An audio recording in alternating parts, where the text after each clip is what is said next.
what you use as a baseline at that point, right? You can call it however you want, but you can still do any pairwise comparison using the contrast. It doesn't change. Internally, DSeq2 does the same operations. There's no difference. I said I probably didn't explain that again, but internally, this is how it's happening, right? It calculates a baseline and uses another sample to estimate some fold change, and does the statistical analysis. But OK, so here is where it got a little bit more complicated, right? This was the example of yesterday when we were talking about the PCA and how you can have multiple sources of variability in your data and can affect or can inform you how to create a more complex model, right? When you want to model the strain or the gender and the condition under study. So you can build a more complex model. So DSeq2 is going to calculate multiple coefficients. And batch effects are not different, right? So you can have a batch effect and you want to model it. And I put this example where you have your experiment. You notice there's a lot of noise in your data.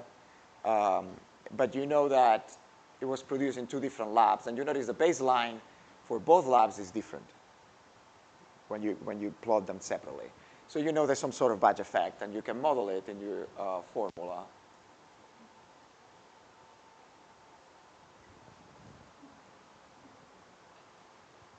If I'm going too fast now, I mean, we did this yesterday. I'm just reviewing it just to be sure. OK, so this is what I was saying, right? So you can add it in, because it's a column in your metadata, and you have information on what lab did what. You can include it in your design formula, and DSeq2 is going to try to model that effect, the effect of the batch. So you are not removing it, you're just modeling it. So it will calculate a coefficient for the batch. And I was explaining, this is how internally it's going to be done. You have a baseline. It's going to calculate the batch, produce a batch slab B, and then it would estimate the actual fold change that you want to calculate. OK, here is where I was trying to say, let's forget about all these matrices and everything, how internally it's happening. And I was trying to verbalize what you're doing in your formula, right? So what we're doing here is saying, because by default, so this is important, by default, DSeq2 is only returning one table, one coefficient, right? One fold change. Well, one fold change for every gene, but only one table, which is the last element in your formula.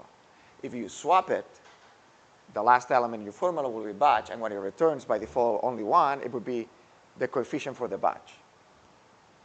You don't have to change the design formula to get the batch. Internally, you can use the contrast again, in the same way we did it, and obtain whatever effect is the batch. But by default, that's the idea, by default, this is what it's returning. The fold change is caused by the condition, whatever levels you have in there. And why I'm saying that, because again, you don't need to know how things happen internally. You can phrase this as, OK, regardless of the batch effect, because I'm not going to get that reported at the end, I'm calculating the effect of condition. That's a way that I have to phrase it. I don't know, you can phrase it probably different. You could even say, oh, removing batch, I'm just getting the condition effect, for example. But again, internally, coefficients are calculated for both. It doesn't matter.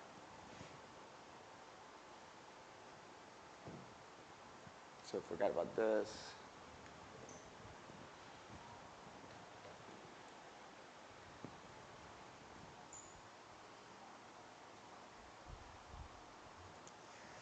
So this is the question I was asking yesterday, right? So if you want to know the effect of a sleep deprived regardless of the genotype, so the effect of condition, and we don't care about the genotype, so this is how you would do it, right? Because we know that the last element in our formula is returned by default. Yep. So now, yesterday I added this slide. Is there any difference here?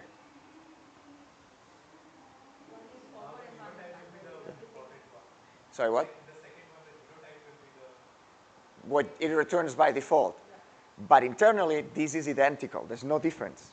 Zero difference. So, but by default, there's the difference that we're talking about it will return a different table. If you don't tell him, give me a contrast of this, this, and this, DSIG2 by default knows this is the last element in your formula. It will return that coefficient. But internally, everything is calculated in the same way. There's no difference, right? Only the default output. So when you do results, DDS, alpha, whatever, return me this, it will return a table using the levels, in the first case, whatever is in condition. And in the second case, whatever is in the genotype. But if you use the contrast that we practice, you can obtain the other element in your formula. So if you don't want to think about changing returns, the only thing you need to do if you want is repeat everything and changing the elements in your formula. That would be the easiest way for you mentally, right? So you don't have to know exactly what is happening internally. So, but there's another thing. I think we are clear on this because I wanted to clarify this, right? So when I'm phrasing it in the way that I was phrasing it is like, okay, ignore genotype, give me only the condition. You would use the formula on the top. If you want the other way around, say, okay, remove the condition effect, quote, quote, we are not removing it, but remove it, and just return me genotype, you would do this and do a normal analysis and don't use contrast, right? So, but we can have situations like this, right? So this is one gene. We have the wild type, and we observe that there is a decrease for that gene. But when we change to SHANK3, right, the knockout, we see that the behavior is completely different. It goes up. So this is quite unexpected. It can happen, right? So we have what we call an interaction. So the effect of having a knockout changes the behavior of that gene. And this is what generally we call an interaction. So a sleep-deprived interacts with the genotype, and we get a completely different effect.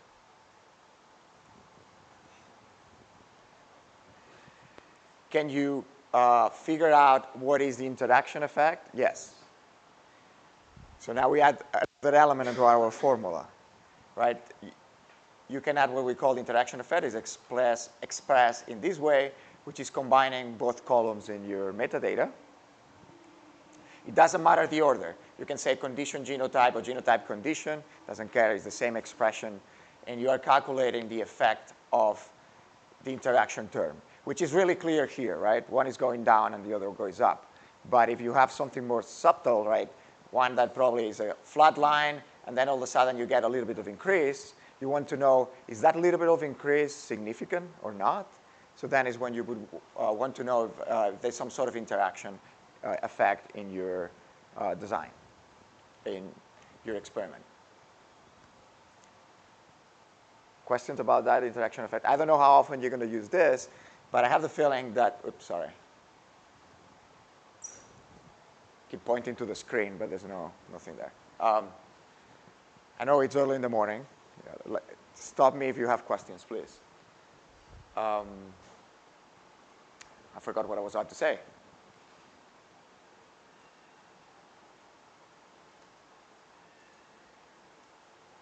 Questions here? Did I explain the interaction effect here, what it means? This equation, if in the last this mustard thing, that genotype colon condition. Oh, this one here? Formula. If I write condition first and genotype later on. It's the same. It's the same? It's the same. Oh, yeah, I was explaining why I think is important this type of formulation in this example, because you probably want to study what is the interaction of knocking out something when you sleep deprive it. You probably don't care. So let's say yesterday we observed how it was called PLIN4. It was called that gene, the gene that we saw big differences. That gene changes in both situations in the same way, right? So why to work with the genotype?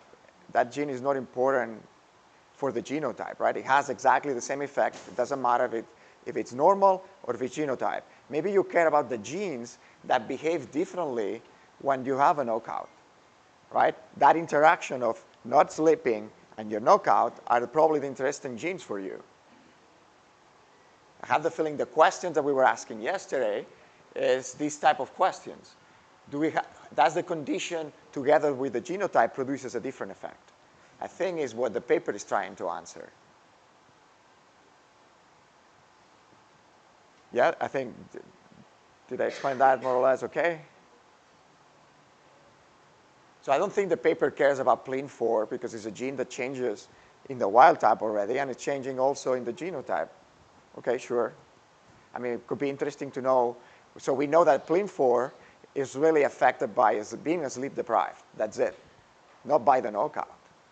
Because the effect looked like pretty similar to each other. There were no difference in effects. But if we have this situation, this is interesting. So when you are a sleep deprived, but you are, let's say, a normal mouse, yeah, it goes down. But all of a sudden, they knock out a gene, and then it goes up. So this is an interesting interaction between being knocked out and a sleep deprived. So I think this is the type of genes that the paper is trying to find. Again, this is clearly, I mean, you don't have to do an analysis. If you plot these, you're going to see there is an interaction term. But an interaction term could be also, it goes up for wild type, but it goes even higher up for SHANK3. Then it's hard to evaluate if you don't have a way to model it.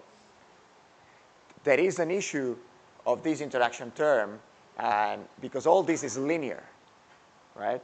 So you have a fold change of 2 going up in the first condition wild type, and you have a fold change of 2.5. Is that enough for the linear model to detect the signal?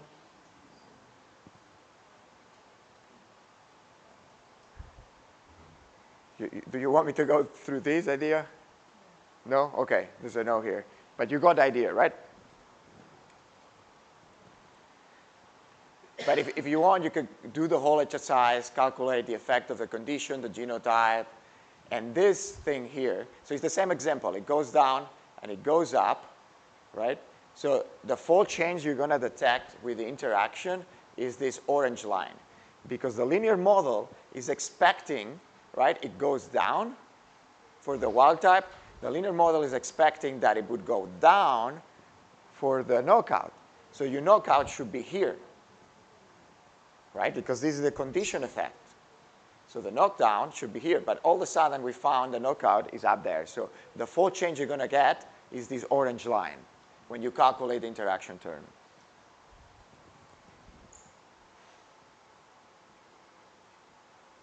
And again, the same idea. If you put it at the end of your formula, by default, DSIC2 calculates the interaction term if you don't ask for anything else. Sorry. Oh, yeah. So I'm not going to go through this. We said that we are not going to review any more of this. But yeah, you can again, calculate other things that by default they are not calculated. The purple line here, which is how it changes in SHANK3, in the way we formulate it, it's never calculated by DSIC2, but you can insist to us using contrast to calculate this purple line. All this is part of the DSIC2 vignette. If you want to read more about it, you can go there, and I think it's explained more or less. It's not into much detail, but it's explained. So same situation. I'm going to give another example about the interaction term. You can imagine you have this type of situations where you have a control, you have treatment 1 and treatment 2, and you have the combination of both treatments. This is probably even more clear than before. You want to know what is the interaction.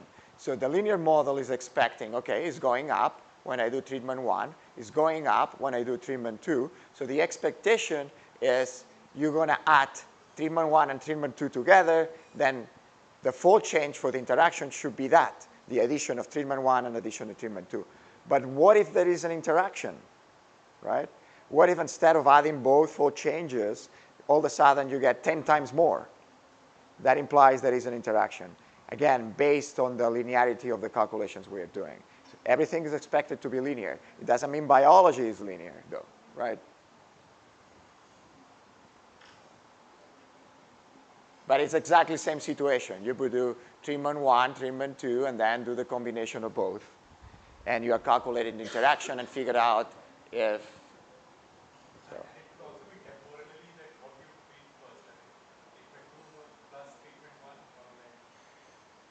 Okay, if you are a temporal thing in there, oh, that's a bit more complex. Because you're going to have to. Is it the same if you do treatment 1 plus treatment 2, or you do treatment 1 first and then treatment 2, or is it the same? Or if you do treatment 2 first and then treatment 1? Well, here I'm assuming you do it at once. Assuming it's a drug, I'm calling it a drug, and you give the drug at the same time. If you add temporary effects, you need to, this is going to be more complex because you need to test the timing between drugs, I guess, and however you do it. I call it drug, but it could be, as you say, any treatment, yeah. So this is what I was trying to, forget about the metrics for now, but these are the effects, the individual effects of both of them, right? So if we add them, this is the expectation. By linearity, if you do treatment 1 and treatment 2, you're expecting that the combination of both, your data should fit here. But you realize, no, it doesn't. We have some extra thing that is not expected. So this is the interaction, or the synergistic effects, or however you want to call them, right? So this is the interaction term that DSIC2 is calculating, and basically is telling you, is this different than 0 or not? So that's the p-value that you're getting.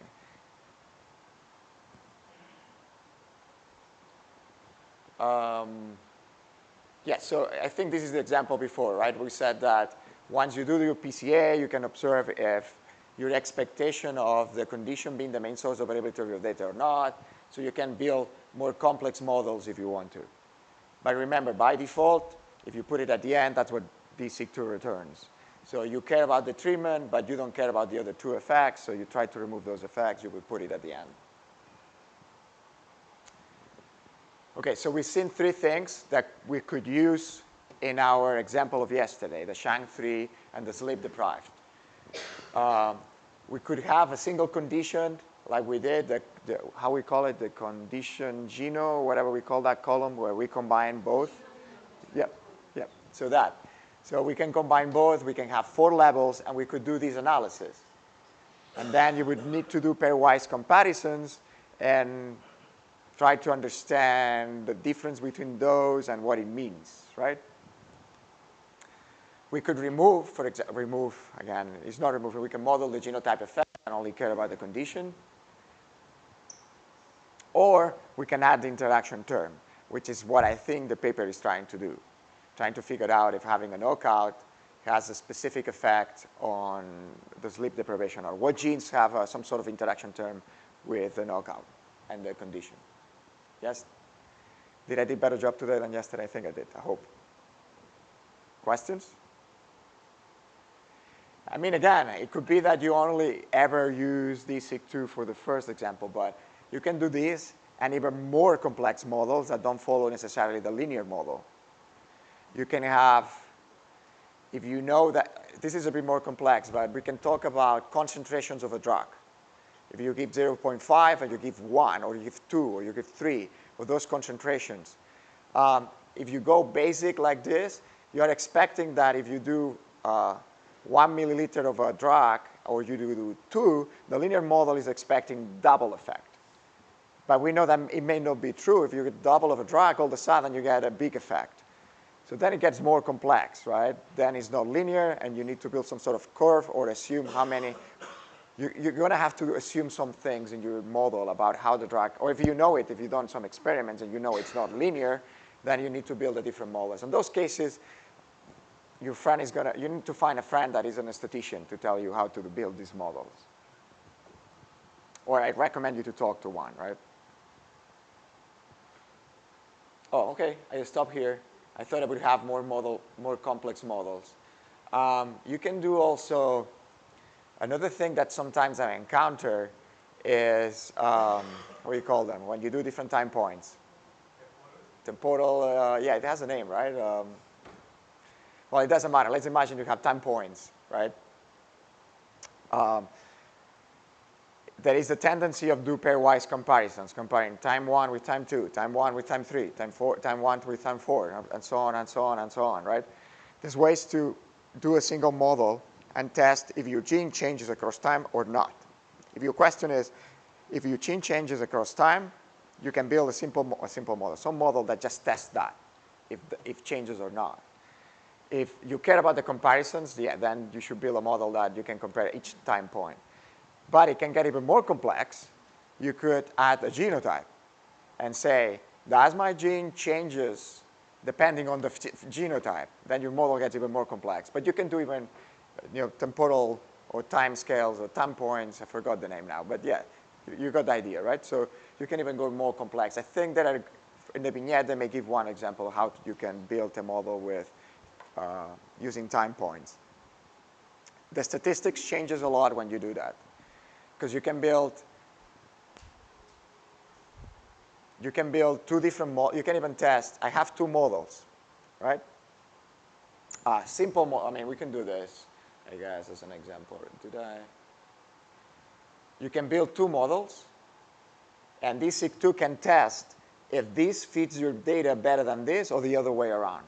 You can even test that if you want to. Again, we are not going to go through this, but you can fill two models and test, okay, is this model fits the data better than this model per gene?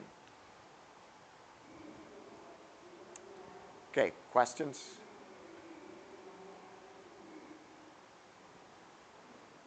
Is that any of you doing this bulk RNA-seq analysis or planning to do one? Oh, okay. Oh, you guys. Okay. Well, if there are questions, we can talk about how to build models later if you want to. AWS is not connected to. No. You want me to? I was about to wait, but Yesterday it was on till 11. Yep. Yeah. I'll switch it up because I saw people working in it, and the day before there were people working in it too. And I noticed that I terminated and somebody was still working maybe. So I'm sorry if I interrupted the analysis of somebody. Is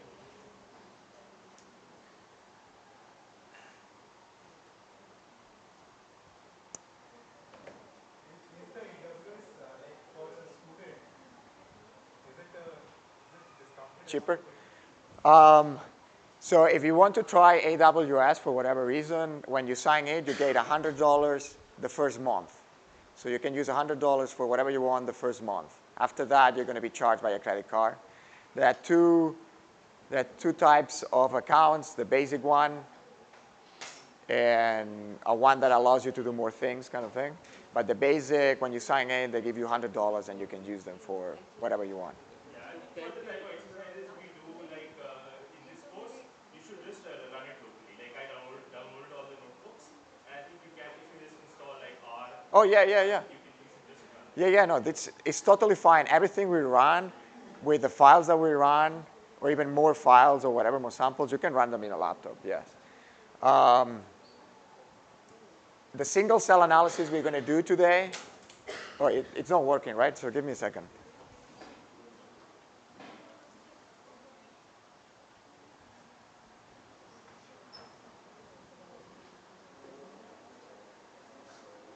Come on.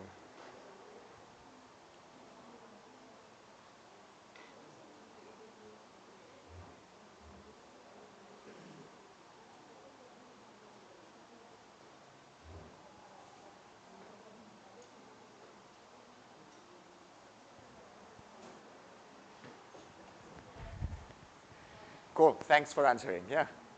So, yes, pretty much everything we do, you could run in a laptop, correct. Today, depending on for the single cell RNA-seq, a laptop can be quite limiting depending on the number of cells you're working with.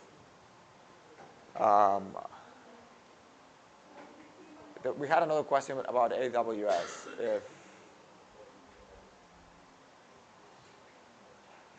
There was other questions about AWS besides that. Oh, students. Yeah, you mentioned students. Yes.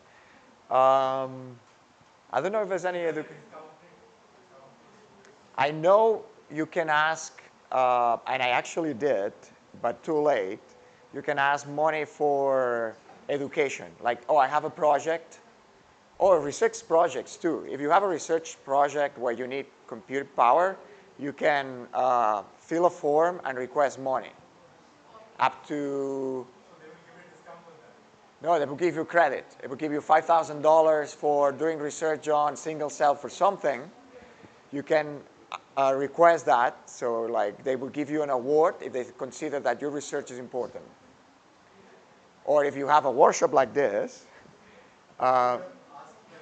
yeah, but we needed to be, you need at least 90 days in advance. And I did it, but it was too late. I don't know, we may get something.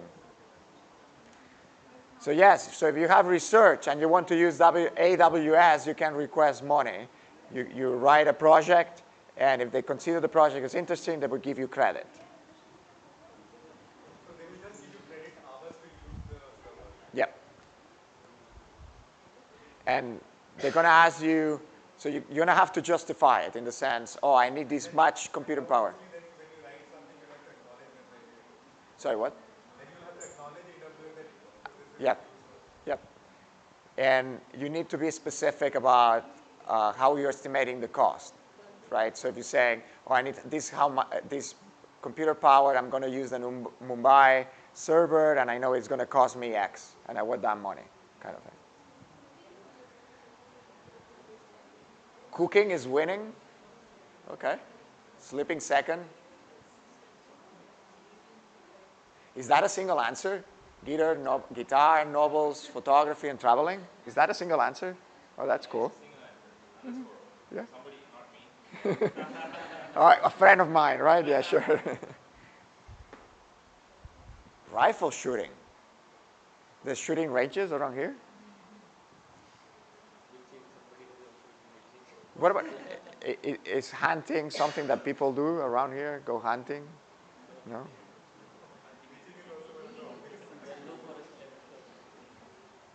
And so I'm not a hunter. I'm not going to ever hunt, and I'm not a hunter. I used to fish when I was a kid, but not even anymore. Cowboy hat would look good. The what? Cowboy hat. A cowboy? I don't know if it look good to me. In the area that I am, I like running on the trails. And there's signs, of course, about hunting, right? I'm always afraid that somebody is going to shoot me one day when I'm running. But the cool thing is most of the forests, the only thing they allow hunting is with archery hunting, like with, bow and arrow. That's the only hunting they allow in my area. I don't know who does it. I've never seen anybody with a bow and arrow around there, but it's deer. I'm assuming they hunt deer over there, but I don't know. Well, cooking is winning. So there's a lot of cookers here, I guess. Cooks. No cookers, cooks.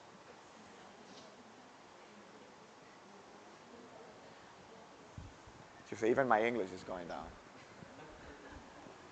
down. Okay, today's topic, single-cell RNA-seq. How many people plans or is doing RNA-seq or wants to do a single-cell RNA-seq? Okay, we have 4 to 5. Okay, a few. Good, good. So the reason when people comes to me and say, oh, I want to do, or why would you don't organize a single-cell RNA-seq workshop? And I say, yes, I do it if we talk about bulk RNA-seq first. If we don't talk about bulk RNA-seq, I'm not doing it, kind of thing, right? So I think talking about bulk first, it gives you an idea of the things. There are enough similarities about the process between them that is worth talking about bulk, which is a bit simpler than just jumping in directly to single-cell RNA-seq. Forget about the question.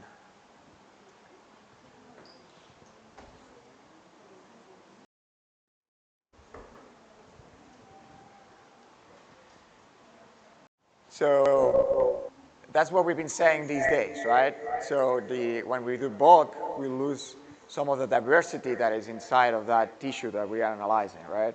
Not all cells are equal. Not all cell states are equal. And there's interaction between the cells that we may want to study. So that's why we use single cell, when we care about those questions. Bulk is still a worth type of analysis, right? I'm not saying it's not worth doing it. But if you care about this type of questions regarding about cell type, states, and interactions, maybe you need to consider single-cell RNA-seq. So this is a situation that when I was doing the slide came to my mind, but probably there are others, right? So if you want to identify cell types that are present in your tissue, or if you want to identify some sort of unknown or rare cell type, So bulk, this is not going to be able to do. Of course, if you care about where a thing, yeah, Dr. Amit was talking about this yesterday, right? Lineage tracing, you don't have to use single cell. If you want to just work with one cell type specifically, if you don't do sorting somehow, you're going to have to use single cell RNA-seq.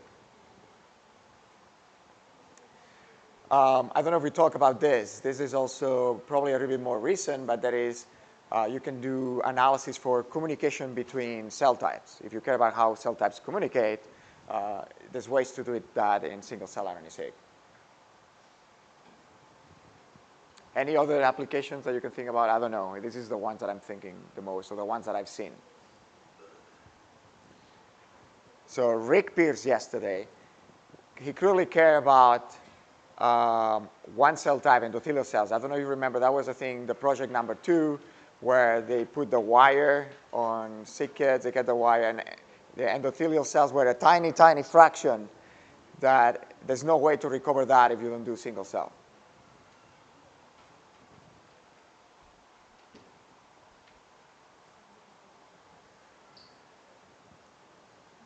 We've seen this before, so I add it. I don't want to be part of the club that doesn't have the fruit part of it. So I'm part of the club now. So we understand those differences, right? So if you care about the elements, of course, you need to do single cell. This is the slide that I have for a similar question to compare about bulk or not. So, and the message we've been trying to also to impose here for a lot of things. For why do I just check the top 10 lines of a FASTQ? Why I'm checking every time I'm printing a new object in R, or why I'm plotting it? Okay, so you always want to visualize. We recommend to visualize what you do. Check what you're doing, right? And normally it implies that some visualizations. So this is not single cell data, right? This comes from something else. But I saw it, actually, I took this from, I don't remember where I took it from, but somebody else used it also to talk about single cell. And I thought, oh, this is a cool idea if you're talking about single cell to show it, right? So this is data where the average expression, the bulk expression, if you want to call it like this, is the same. But internally, it could be plotted in different ways, right? This could be cells that they are clustering completely differently, right? And you're missing this information. If you do bulk, you would miss this. You just get this number. If you do single cell, then you realize how they interact between them or how they cluster together. Or if you get a dinosaur, you don't get a dinosaur.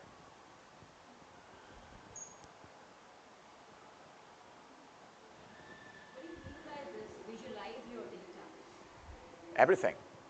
From the getting a plot, doing a PCA, exploration data analysis, we've done a lot. And MA plots, I don't know. Any plot we do is visualizing your data, right? All Or analysis that have been doing gradually, yep, that's visualizing the data. Right? Yeah, overlaying the metadata and PCA, all those visualizations. If you don't do it, you're missing that piece of information, right? Or even just printing the object that you are building, right? Double check. That gives you an idea what is happening internally. It's always good to visualize. I'm putting the message beyond just a plot. I'm saying visualize everything you do is always helpful. Even when you do a variant analysis, I mean, Yeah. sometimes you have to go back to the lab. Yeah. Tell me about it. So we can talk about that tomorrow. But visualizing alignments or variants, we are not going to do it for the sake of time. But yeah, visualizing alignments, it's really important. Or I'm hoping that one day we don't need it, kind of thing, or we need it less and less. But when we first working on it, we used to do it constantly all the time. And clinical settings even more important, right? Because you need to be sure that what you're detecting is real and it's not an artifact. Definitely. It's always hard to compare type of technologies when they're so different, but definitely it's one of those have their own advantages and disadvantages, right? We can say that bulk is easy to analyze. You don't need the same computing power that you need for single cell. It's more, statistically, it's more robust probably. There are models that are going to work better. Single cell RNA-seq is still evolving. There's still new statistics, new programs. constantly get updated. You need to, if you want to be in the cutting edge, you're constantly updating the software to the latest one, right? So each one of them has an advantage. Cost is one of them, right? And their own applications. We already talked about this, right, in the first slide. They may have different applications. So I'm not going to say that single-cell RNA-seq is always the answer. That's what my point, right? So depending on what you're trying to do, bulk RNA-seq is probably also an answer. And for whatever reason, because single-cell is on the hype, right, you're probably going to get a better publication if you do single-cell RNA-seq. Or that's the expectation sometimes. I've seen cases where people sort the cells first, and then they do single-cell RNA-seq analysis. What is the point of sorting in the first place, right? Don't sort if you can. And probably, I don't know. Sometimes I'm a little bit shocked what people do. And sorting is going to affect the expression. You are manipulating the cells even one step more than you need to. It's going to change the expression.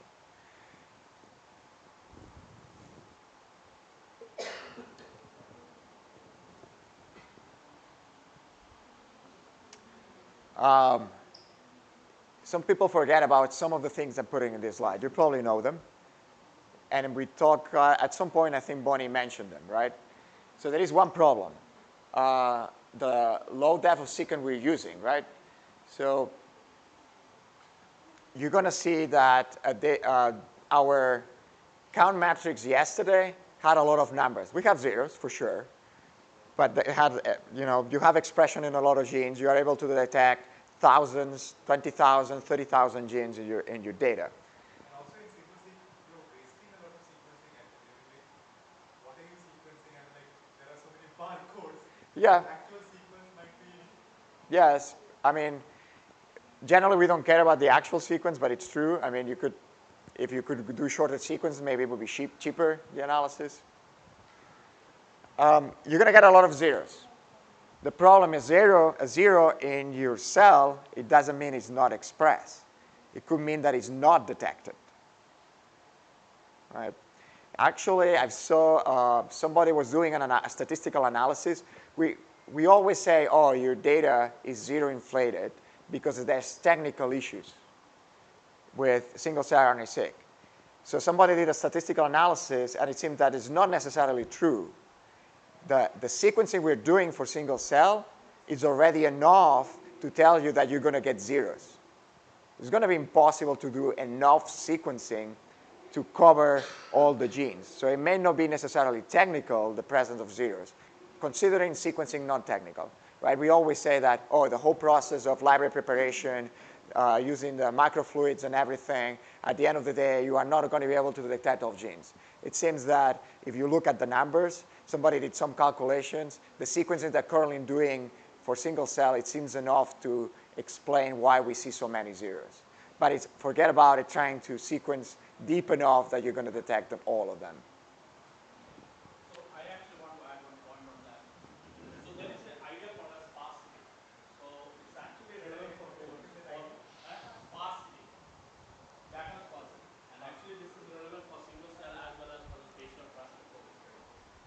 So the question that you should think about asking, that what is the possible number of genes that are expressed in a given cell? Just to take one random cell and ask like how many genes might be expressed at a given point of time. So the answer is, biologically nobody knows the real answer for that. But even if you think about like 25% of genes from a genome is expressed in a given point of time, you're thinking about somewhere like 5,000 genes. Even if it is less than that, still you think about like something like 2,000, 2,500 genes. That's what you are going to detect within it. That is the number of genes expressed in a given snapshot of a time in one single cell. So you have multiple cells. They will have different numbers, but then this is the average. But how many of them are you are really detecting in your data?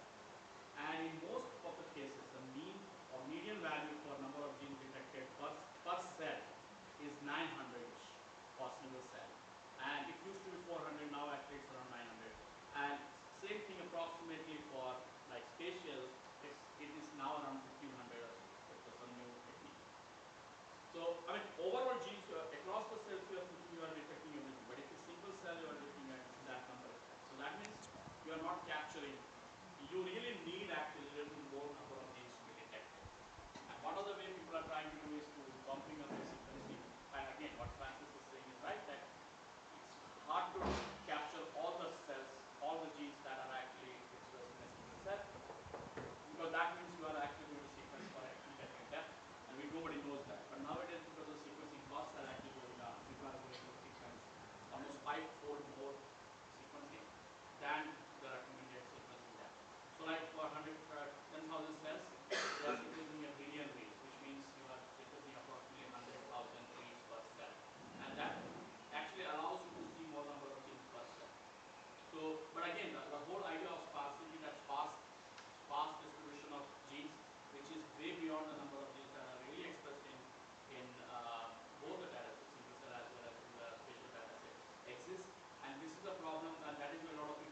bioinformatician says that the other way of looking at it, that the way they are doing differential gene expression or quantitative expression in single cell or spatial is through bulking. So they have a cluster and then bulk everything together, and then they are doing that. So that gives them the statistical power to define this as a statistic. I mean, it's a quantitative data. But again, this is a point of argument, and there's another point of argument about it from which Francis will touch is about replicate. So the problem with single cell, a lot of people consider single cell as if you're sampling 10,000 cells, that means it's a 10,000 experiment. That's why they say we don't need replicate. But without biological replicate, nothing makes sense. This is the second school of thought. I'm actually part of the second school of thought, and I always believe on need to have replicate. So probably Francis will touch more on the replicate side. So these are the two issues, and which is an ongoing issue, and a lot of changes are happening in the algorithm as well as, and some of them has to do with the quantification, some of them have to do with the experiment itself. Yep. So two things Bonnie mentioned: the sparsity of the data, meaning the zeros in our data, right? So that's one of the issues here. They call it zero inflated matrices, whatever you want to call them. That's the sparsity in our data. But I was saying that somebody was trying to do some calculations, and they were saying, oh, with the sequencing we do anyway, you can explain those zeros. 10x, though, says something a little bit different, which is basically, depending on the chemistry, that it's been evolving, right? They estimated, I took this from 10x because I always need to check what is the actual percentage. They're claiming that with this version of chemistry they use, basically you are capturing a third of whatever that cell is expressing. But the power, right, of single cell is you are not analyzing a single cell by itself. You have a group of cells that, in theory, is part of a tissue that you care, and then even if there's a sparsity, you may have enough information to do analysis because you have a lot of cells in that group, and if one cell doesn't express a gene that it should be expressed in the group, some other cells would do. Actually, there are methods to fill the gap of that matrix. Whether you use them or not is a little bit up to you, but there's a method called MAGIC, for example, that would fill the gap, those zeros, based on estimates of their neighbors. So if you have a cell and all the neighbors around it, they express a gene, they would say, okay, this cell needs to express it too. So let me fill the gap in your matrix. They do that in a way to improve the downstream analysis. It's a random number, or it's like a mean of all those cells? Well, I don't know the statistic behind it, but there are different methods of filling the gap of that matrix. Yeah. They first built, all of those is machine learning approaches, and they talk about manifolds and how the data is built, and they look at neighbors and then graph theory. It's the problem of, I feel more or less comfortable to talk about bulk and the statistic behind it. I'm starting to feel not comfortable talking about a lot of methods that are related to this, because they are more related to machine learning approaches and graph theory that I'm not trained for. So what does this 10x actually means in the single cell? Oh, 10x Genomics is the company who is one of the most popular companies doing single-cell RNA-seq. So it's just a company who builds the machines, software, and the chemistry for analysis of your single cell. We talk about large amounts of data. That's going to be an issue. Dropseq was invented in its academic lab, and then it was taken over by 10x, isn't it? The microfluidics, I think it was, again, it was Raindance or one company. I think it was Bonnie. Bonnie knows those better than I do. If we can ask him when he stopped talking. But yeah, I'm not that familiar about the history of who invented what. But yeah, I'm not sure where 10x took it from. Yeah, but a lot of those things, right? They're born in a lab, and then the company buys them. I mean, the whole business in San Francisco of idea of startup companies is that, okay, a startup company in 2 years, I'm hoping that Roche comes and buys me, right? And then I don't have to work the rest of my life, I guess. This is also another thing, right? That it's sometimes we don't think about it, but when we work in single cell, depending on our question, sometimes, most of the time, is about cell types, right? I care about endothelial cells. I want to compare endothelial cells between sick kids and normal kids, normal or healthy kids, and I want to know the differential gene expression of those groups, for example, right? That's the type of questions. But we are working to so much detail that is biological variability that we don't care maybe, right? If the cell is dividing, the expression of that cell is changing. But I don't care if it's dividing or not. I only care if it's an endothelial cell, right? So there's going to be variability in our data that's biological that we may not care, or if the cell is dying, or if the cell is doing something else. So there's other things that we need to think about it that it may be important in the way that we do the analysis. That when, in theory, they are not present in our book, or we cannot do anything about it when we do book.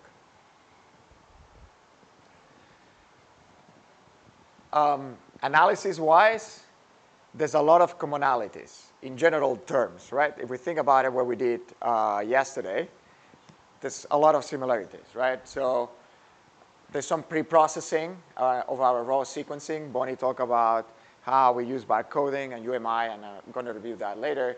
But we need to produce a count matrix. So the count matrix, it still exists for single cell, and it's the one that have a lot of zeros, the one that we mentioned. So we build it.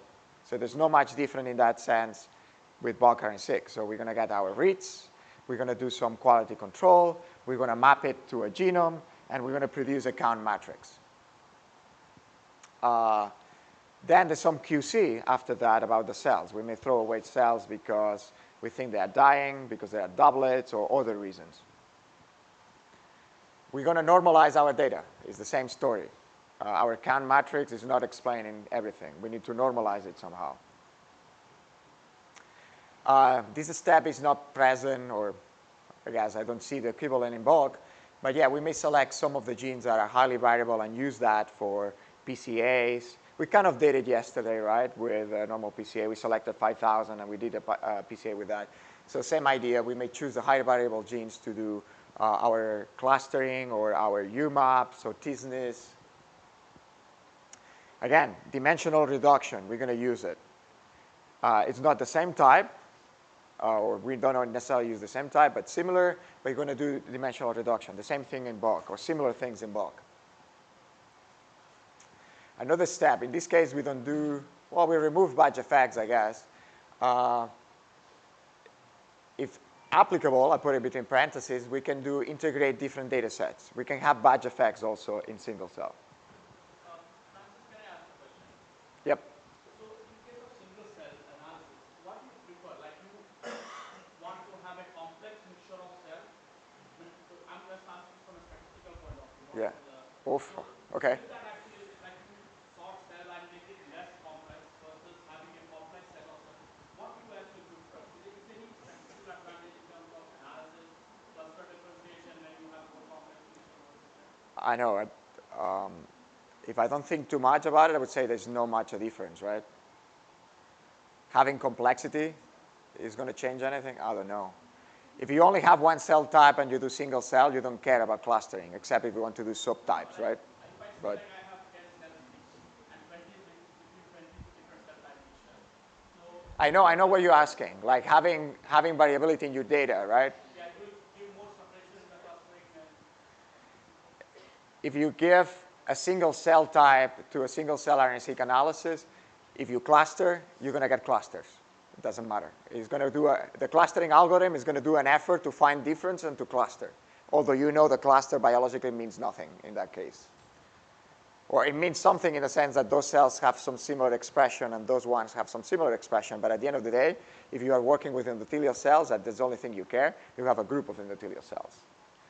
Clustering. Even within a seemingly homogeneous population of cells, for example, T cells, Yep. there will be subsets. Oh, yeah. There could be subsets. I mean, it could be biologically important. For example, But neutrophils you will not treat like, or even monocytes for that sure. matter. There will be subsets there. Yep. It could be different. Okay, take one subset, and you do clustering, you're going to get clusters. Take a subset of the subset, and you do clustering, you're going to get clusters. If there are some differences, they will find it, and clustering algorithm is going to make an effort. I don't know what point is going to stop clustering, right? But you even in a subtype, if you try to do a clustering, it's going to find some the clustering. What I'm trying to say is clustering doesn't mean cell type necessarily as a biological thing, right? You can, we'll see. We will play with clustering later or in the practical part of it, and you will see that you can change your clustering a lot. So clustering Right. is being done on what basis?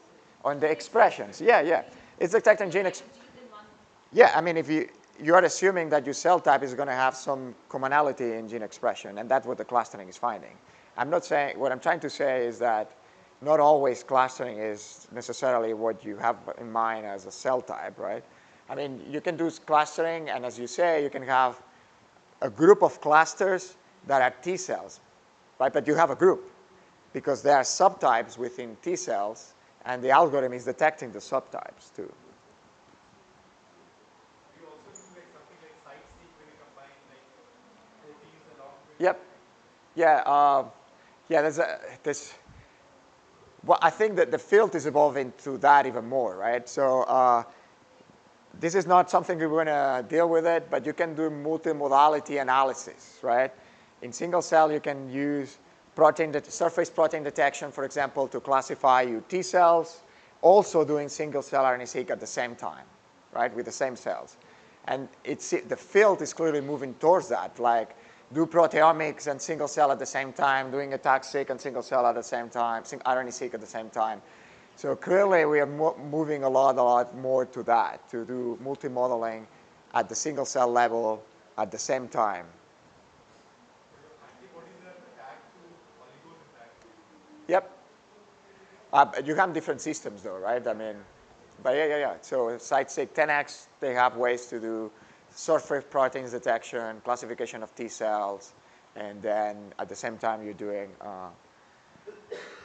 so T cell receptors, BCRs, and all that. So those are available, I guess, in commercial kits. And yeah, there's downstream analysis to this, right? You can do clustering, differential expression, cell typing, pathway analysis too. The pre-processing, I don't know if Bonnie talks about it. So I'm showing it again because there are two words that we use sometimes.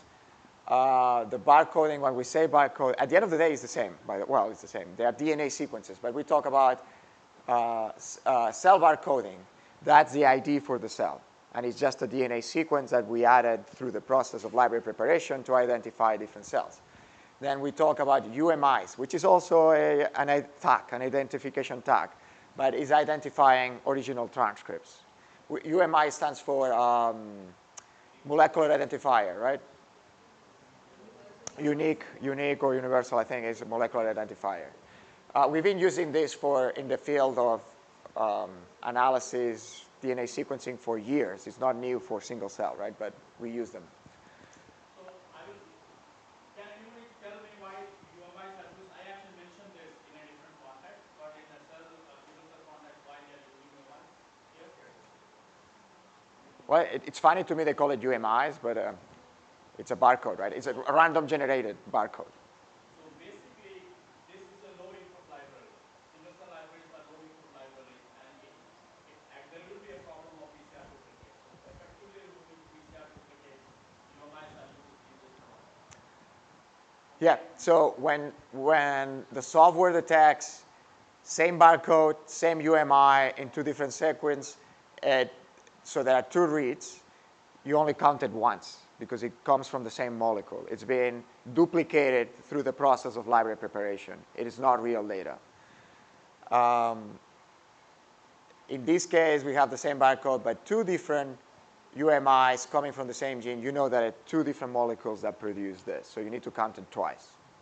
So that's the idea. Can it be done that the cellular barcode and UMI, the length of that can be decreased? Because actually what are sequencing, the insert is too, like you're sequencing more of the barcode and the UMI than the actual Yeah. sequence. So, I mean, if you could somehow, I'm assuming they within the minimum that is required. that's what I don't know. And they probably add redundancy too, in the sense, to be sure we had extra bases. I don't know if they actually did the minimal or not. I'm not sure. That you can probably calculate it, right? You can estimate how many possible molecules you can get, but also how many you can sequence. I'm assuming sequencing AAAA is not good. So that barcode or UMI is not going to be that useful. So I don't know how they estimated the minimum. Samit ji, the data here is a barcode and UMI.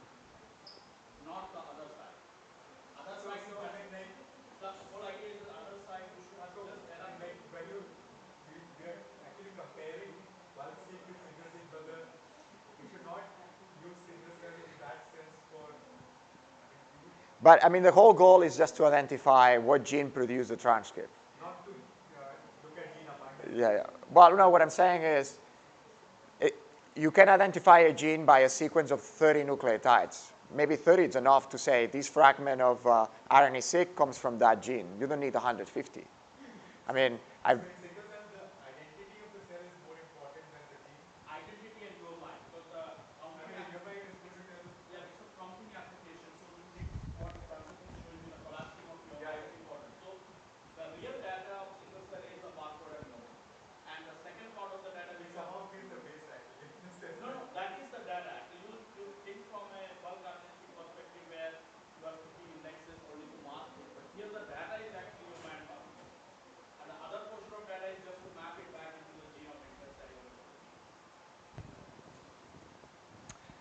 so like yesterday, count matrix. So this is the main type of table that we're going to use for analysis.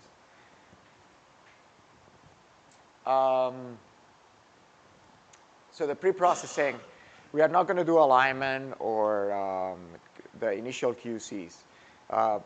Generally, or probably one of the most common tools is use 10x software called Cell Ranger for this. And Cell Ranger will give you already the count matrix that you can use for analysis. It's free software.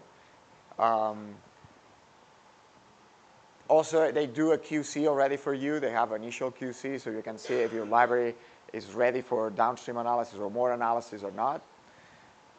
You have alternatives, though. So you don't have to use Cell Ranger. Remember, we talked about bioconductor, the R. Surat is not for alignment. So after, when we have the data metrics, we're going to use Surat for downstream, for analysis. But before getting the count matrix, you don't have to use Cell Ranger. At the Genome Center, we run the Cell Ranger for everybody that comes. We pre-process the data for them. But I don't know if where you're going to be sequencing, they're going to do it. If they do it, good. If not, you can use Cell Ranger, but there are alternatives. In bioconductor, you don't have one package that does everything, as far as I know. I don't think that exists. But they have like documentation on how to combine different packages to do this whole process. So if you want to work in R, I don't know if you want to, but you can do the whole process in R using bioconductor packages. And they have what they don't call it best practices. They call it something else. I don't remember. But they have documents designed to walk you through the whole process and use only bioconductor packages to do the whole analysis. And they have it for spatial too. But that's not using Surat. Surat is not part of bioconductor in that sense. So yeah, Surat. So I would say probably is one of the most common tools for when you have the count. Surat would be the same as DSeq2 for single cell. So the rest of the steps, and this is what we're going to do today. So we are not going to do the alignment as we did manually for bulk RNA-seq, is to work within Surat and do all these steps of the analysis that I mentioned before. Yep. Questions? Oh, yeah, the alternatives. So if you like to work in Python, probably the most popular one is ScanPy. If you like to work in Python, you can use ScanPy for analysis. And what I said, using the bioconductor ecosystem, because again, I don't think there's a package that would do everything at once. So it's a combination of packages. And again, you can consult. I forgot the name now, how they call it. It's called OSCA. If you Google OSCA, that it means, I don't remember what it means. It's single cell analysis. I forgot. Orchestrated single cell analysis, probably. Bioconductor, you will get a document of how to do single cell analysis using bioconductor packages. And they have the equivalent for spatial.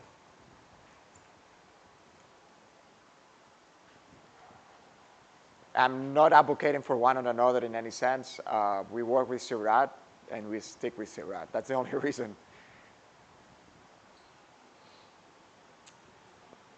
So what type of, I'm going to go a little bit through the steps now before we go to the doc for the Jupyter Notebook, just to review them. So we're going to do some QC process. So one of them is to remove cells that don't have enough sequencing, right? So if they don't have enough sequencing, they're going to be noisy. They're not going to give us enough information to do analysis. I think this is pretty obvious. Amit mentioned yesterday, Dr. Amit mentioned yesterday the idea of we generally remove cells that have high mitochondrial expression. I don't know, there may be cases that you care about mitochondrial expression, then you may have your reasons to not remove it, but it's quite common that we remove cells with high mitochondrial expressions because we are assuming that it's biological noise. I was mentioning earlier, right? That there are cells dying. They're doing something else that we don't care about it, which is dying and not being helpful for our analysis, or being super stressed. So what about if you are working on apoptosis or necrosis? Yeah, that's what I said. I mean, there's a lot of things that probably we don't know enough of those cells that have high, and maybe they have 20% of the expression is mitochondrial. I guess maybe we don't study them enough, and there's good reasons that they are there doing something, right?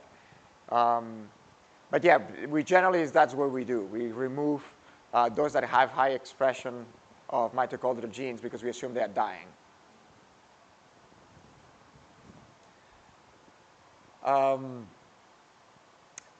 We're going to try to remove batch effects. We'll see how much time we have. If not, we can talk about it, how we can do it.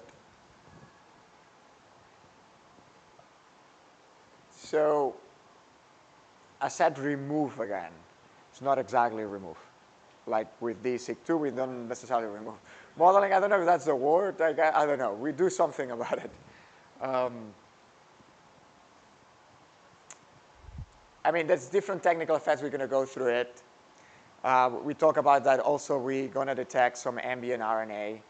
Actually, part of this ambient RNA is already removed through a cell ranger, right? So it's going to be removed most probably by the time we get it. And I think we mentioned this at some point, right? We talk about doublets or multiplets. That is having two or more cells being captured together. I always, it is not a bad number to have in mind, in the sense the expectation, I think this is based on 10x data. So this is an important thing. I'm assuming that everything we're doing today is through 10x. There are other ways to do single cell library preparations or techniques, right, to obtain single cell data analysis, but I'm assuming what we're doing is using 10x. 10x, and also depends on the version they're using. I forgot if this is the latest version or not. So it's an estimate of 4% of doublets per 10,000 cells that you're analyzing. And that is linear. So if you try to analyze in a single library preparation 40,000 cells, you need to multiply by 4, so it's going to be 16%.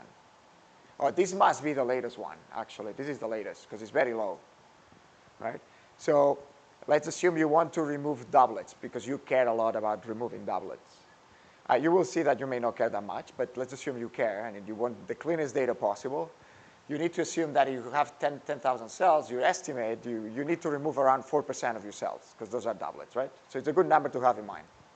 So if you have not enough cells, can you decrease that? I mean, like, can you Yes. So I think also it's even myself, I found myself sometimes not filtering enough.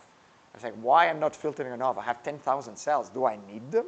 Maybe not. Maybe, I have a cell type that is abundant enough that I don't need 10,000 cells. I can filter them really harsh to get the highest quality possible and get a good analysis out of it. And I don't need all 10,000 cells and make an effort of saving 100 cells. Oh, I feel afraid of removing 100 cells. Don't be afraid. If you have enough cells for the experiment, be really harsh filtering. Why not?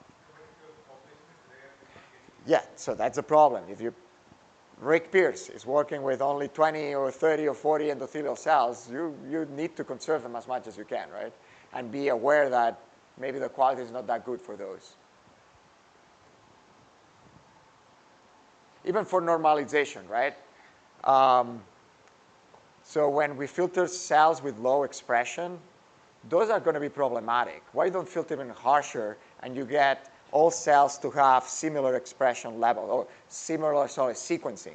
That's going to help to the normalization process. If all your cells are really narrow in a space of how much sequence you did to them, the normalization is going to work great. If all of a sudden you're working with cells that have only been sequenced 500 times and cells that have been sequenced 10,000 times, the normalization process is making an effort to normalize them, and it's going to be noisy no matter what. I believe the doublets are recognized using the RNA content. There are so there are two ways to do it. We're going to use the simplest possible, and I'm not convinced it's that great, because when you use so let's assume you use these packages that are going to make an effort to detect doublets. So there actually are packages that are designed to detect doublets only. The question is if they work great or not. I don't know. I don't have enough experience to tell you. But they do detect doublets, and they seem to detect doublets at the fraction that we're expecting. But when we use I'll go through that. But then let's leave it here. If you want methods, specific statistical methods, I guess, or algorithmic methods to detect doublets, you can do that. There are packages dedicated only to that. We are not going to do it. I decided not to do it because maybe the normal way or the simple way to do it may be good enough. But I mean, they exist, and not to add complications, I guess. So I think I already mentioned some of those things, right? So we're going to do normalization. Seurat provides two methods.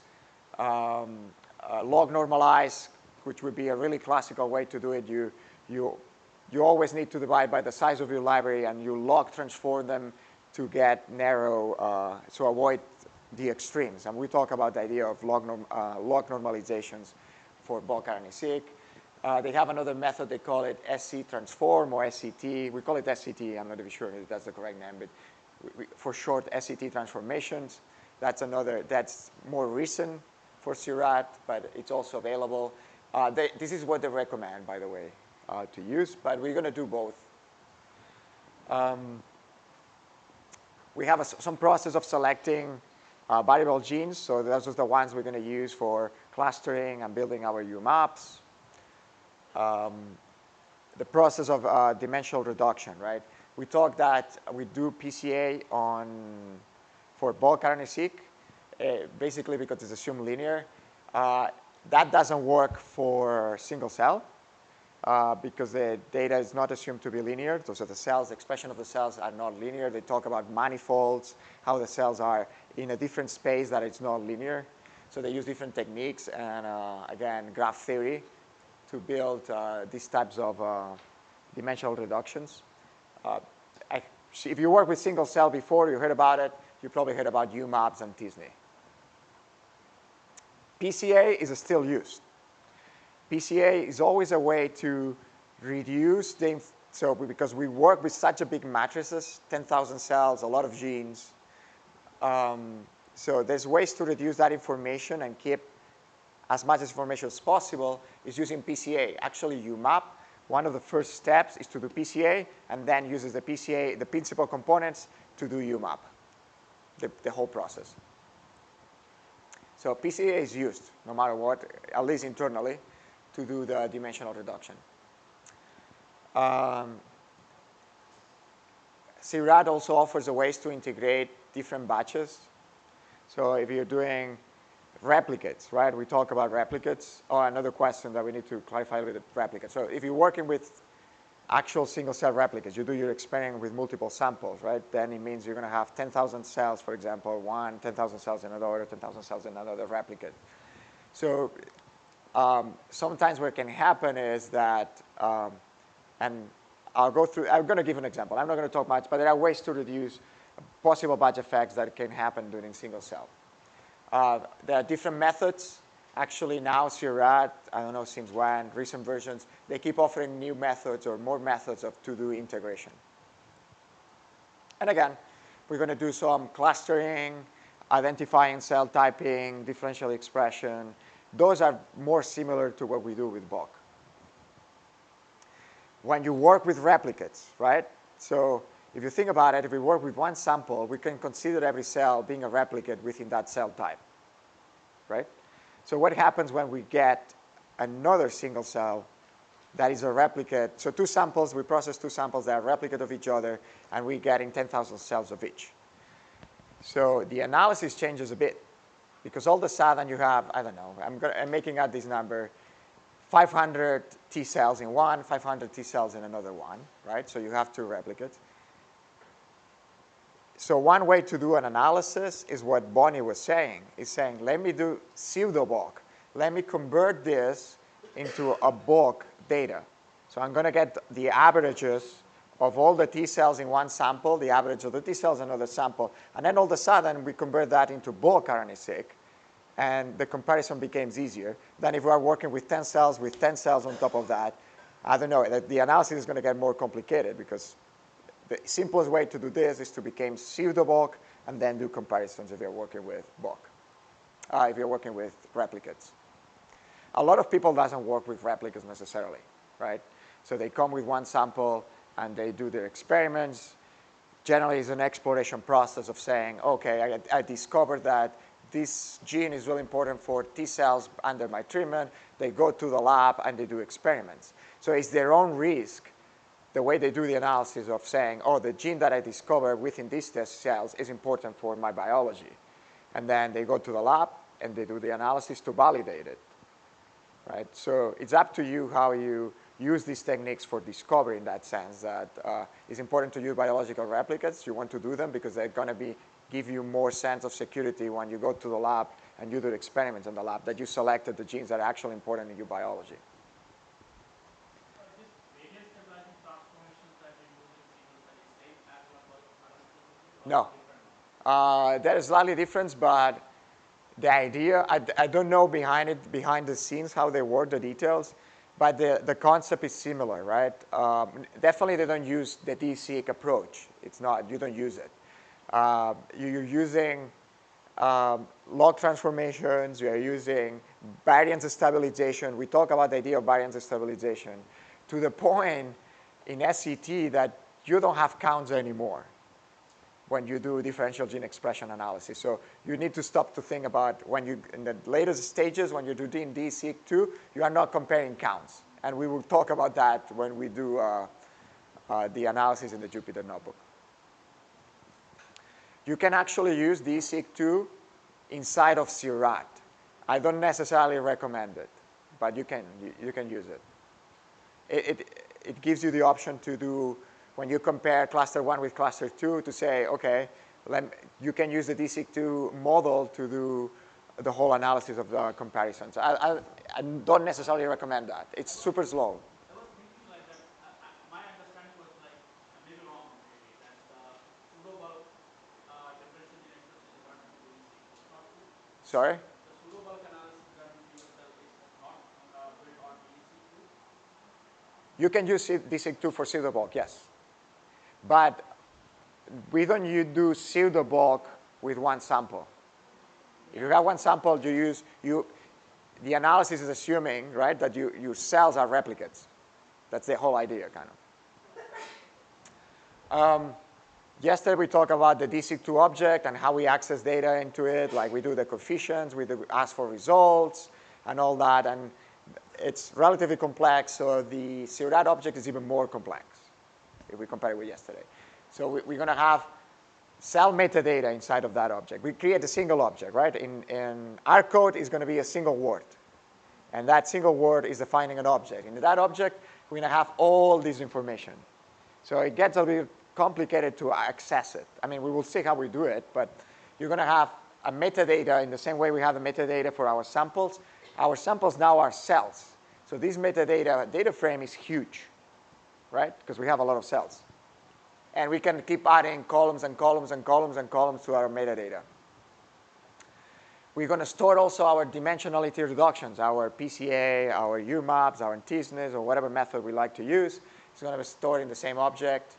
There's going to be all.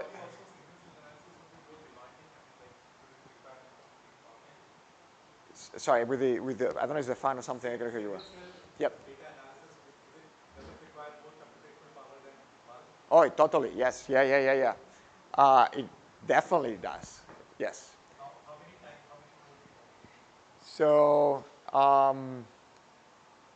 okay, so if yesterday I think each one of us, I'm asking them because then they can do in 2 or 3 batches so that it doesn't crash at the end. no, it won't crash. If you want, we can talk about it. If somebody cares about AWS, I can tell you about my experience, and we can talk about it. So yesterday, we were using 1 gigabyte of RAM each of us. So just to have an idea, we used 40 gigabytes of RAM. So the computer that we had more or less had that. So we know it wouldn't crash. So for today, we're going to use 10 times more that. No, actually, close to 12 more. So it's going to be 12 gigabytes of RAM each of us. So multiply 12 by 40. So we need 500 gigabytes of RAM computing power. I don't know. My computer may have 16, right? So you can imagine how much power you need. So with a laptop, or at least my laptop, I'm assuming if you have a newer laptop, maybe you have a little bit more. But nowadays, a laptop has around that, 16 gigabytes of RAM. You can do a single-cell RNA-seq analysis of what, maybe 10,000, 20,000 cells.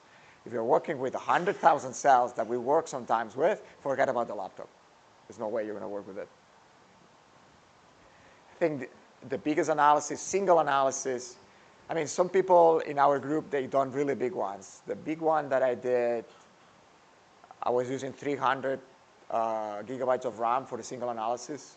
So it's clearly single cell, you need more compute power. There's no escape. Probably one important thing is the count tables, because we're going to have multiple count tables inside of the main Seurat object.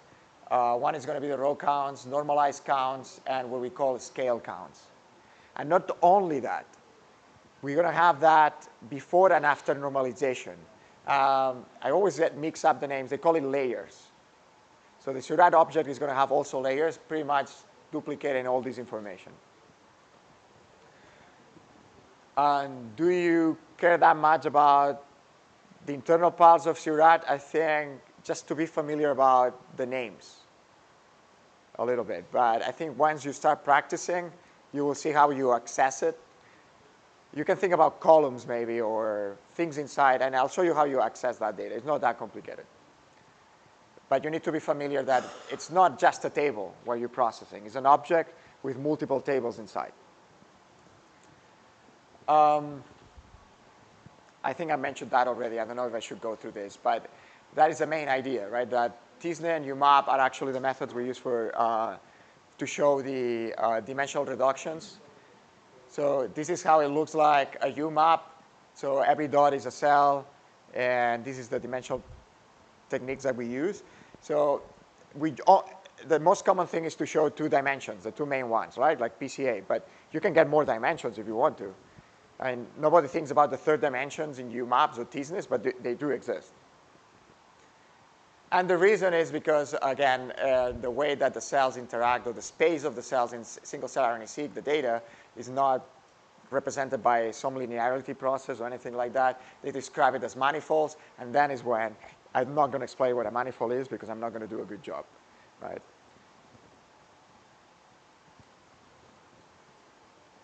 But yeah, so internally, we are using PCA to reduce dimensions first, and then we use the UMAP approach, for example, which is the most common nowadays.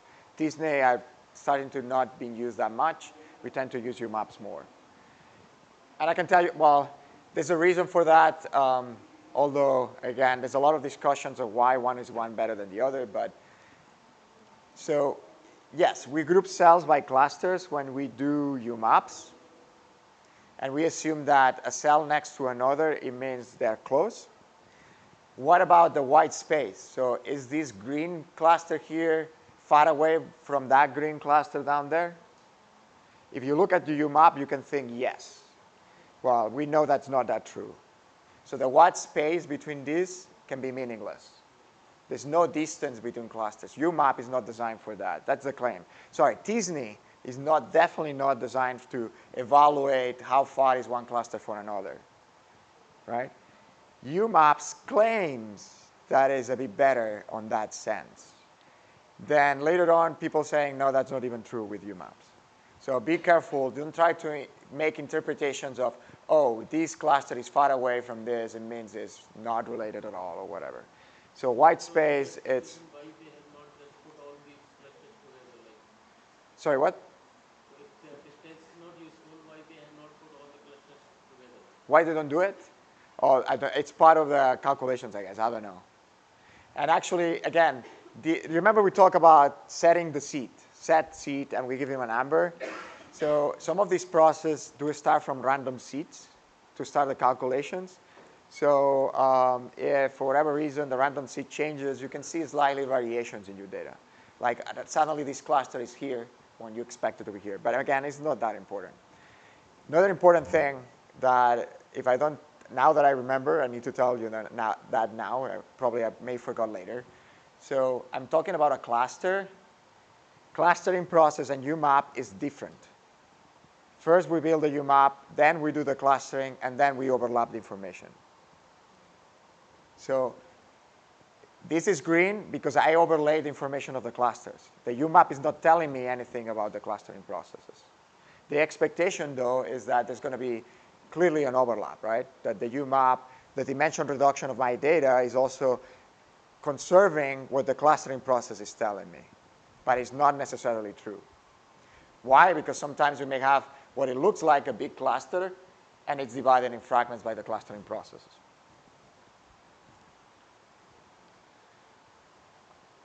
Dr. Amit, I think, explained these a little bit, right? I think somebody mentioned it, the trajectory analysis or pseudo-time analysis and all those things.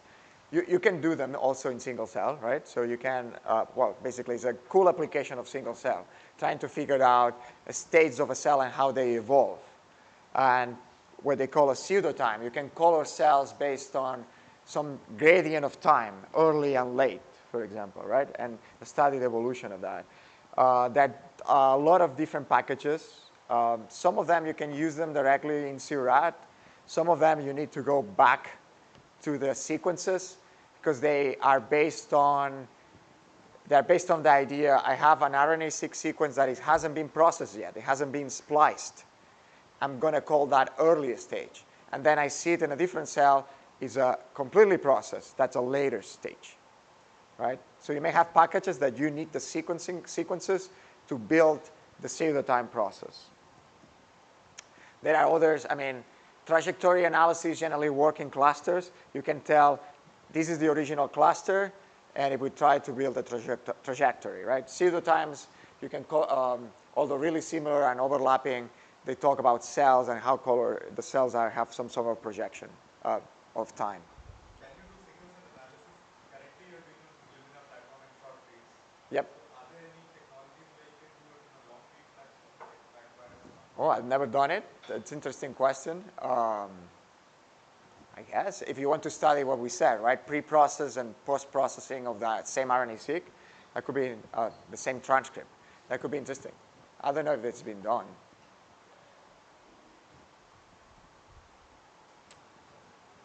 Oh, clustering. Okay, good. I didn't know if I had a slide about clustering or not. I have it. Good. So generally, the main goal is to that, right? To identify cell types. We're generally going to assume that we have the tendency to assume that one cluster, one cell type, right? That's going to be our general assumption. It's not necessarily true. It could be more things than that or less things than that, right? Clustering is important because it allows us to identify units in our data that we can use for differential gene expression later, right? We can say, I want to compare cluster 1 with cluster 0 to know what genes are different, right? And also, there's different methods for this, for types of clustering. But importantly, again, UMAP is a different thing than clustering. There are two different processes. But we tend to show both of them together. So we show the UMAP, and we overlay the colors of our clusters on top. And the expectation, of course, is that it's going to be a lot of overlap. You're going to see, I don't know if that's here. Oh, yeah. I don't know if you can see it. There's a green dot in the middle of the blue dots. So the clustering is telling us that this green dot belongs to cluster 4. The UMAP is telling us that this dot is closer to these ones, in theory, right? So this is going to happen all the time. Maybe it's a doublet. I don't know. Maybe it could be, right? That could be an interesting exercise to do to figure out, OK, those dots that are not like we have another dot here that belongs to this, but it goes with that. I don't know. Those could be maybe doublets, and it's detecting the signal of both. I don't know. Could be a good exercise. Similar expression Or for those two trans. cells could be interacting with each other. No, if the interaction, I don't think so, because interaction generally we evaluate it. You can think about expressing a receptor and expressing the signal of that receptor. They're going to be two different genes being expressed, right? Okay, batches. So I forgot that I have a slide about these two. That's good I have it. So I think this is a real example. And actually, it's an example that if we have time, we work with it. I think it's the data that I use for the workshop. So in here, we have two samples that we are expecting are going to have the same cell types, right? When we do the UMAP and we color by sample, you realize there is barely any overlap. But we know they're the same cell types. So there's no overlap. That is indicating that the difference that we're observing, or some difference that we're observing in this data, it is caused by some batch effect, not by real biological data.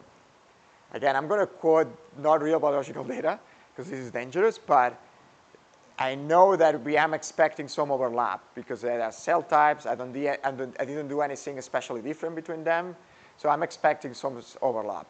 And I want to identify T cells in both of them, for example. If I try to identify them when there's no overlap, it's going to be harder, because I'm going to have a T cell in blue and a T cell in red. I'm going to have monocytes in blue and monocytes in red. So there are processes that what they do is you may try to remove batch effects, or you may try to find commonalities and overlap them. So it's easier to do downstream analysis. If we have time, what we're going to do is to overlap them without modifying the expression. We're just going to overlap them so we are able to identify the T cells, the cell types of interest, and then do analysis later on. But this can happen.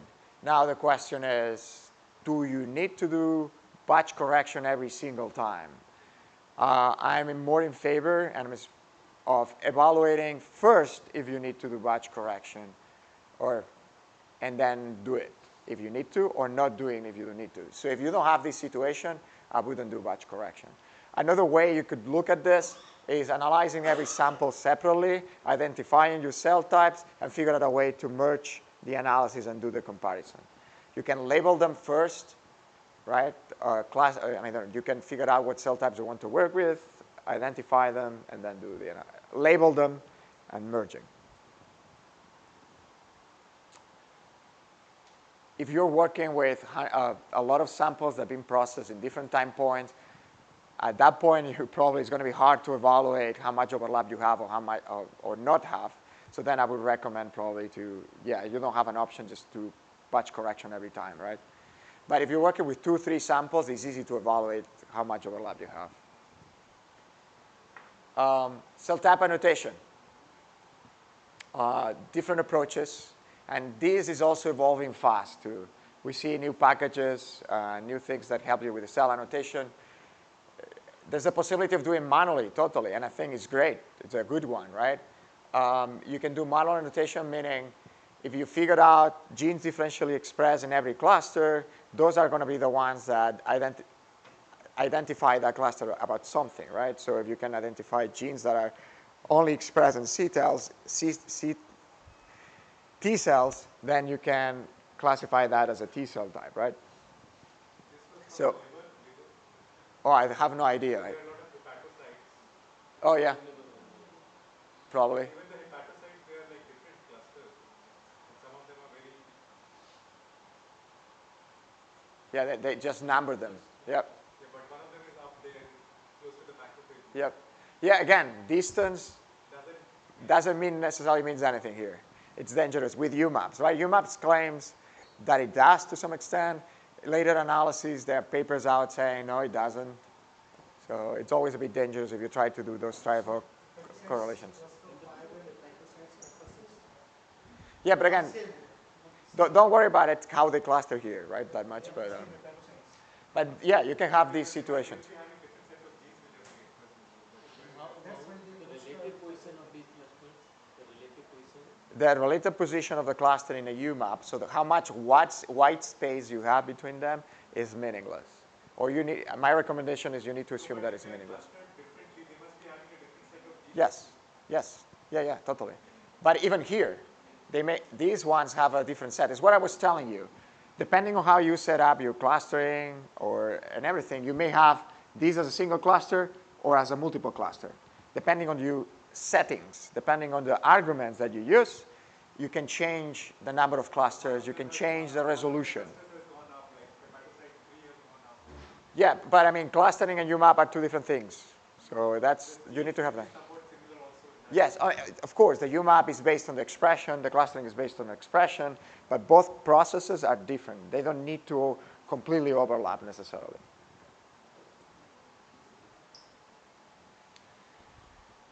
And of course, we can do differential gene expression analysis. We can make our enhanced volcanoes and so on. So this is common.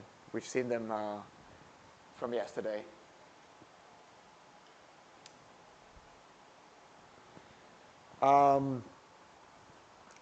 We talk about data formats. I'm not going into details of these ones, but Cell Ranger, if you use Cell Ranger, it gives you two options to choose what input you're going to use for your analysis. You can get the raw matrix. It gives you actually multiple files. It gives you three files where you're going to have your raw matrix there. So similar like we did yesterday, we had a table, but these are going to be much bigger. Or you can use what is called an H5 data format, which is even richer. You can have more information in an H5 data format. It's a single file, and you can process it in R as a single file. And here we are reading a folder with 3 files in it. But it doesn't make a difference for the things we do, pretty much. So any option is fine. For the example, we're going to be using the H5 file. I don't know if maybe I kept as an example also the same data in different formats. It's going to be in the Jupyter Notebook. And I think we're going to be ready. When we have the... Oh, great time to start Jupyter Hub.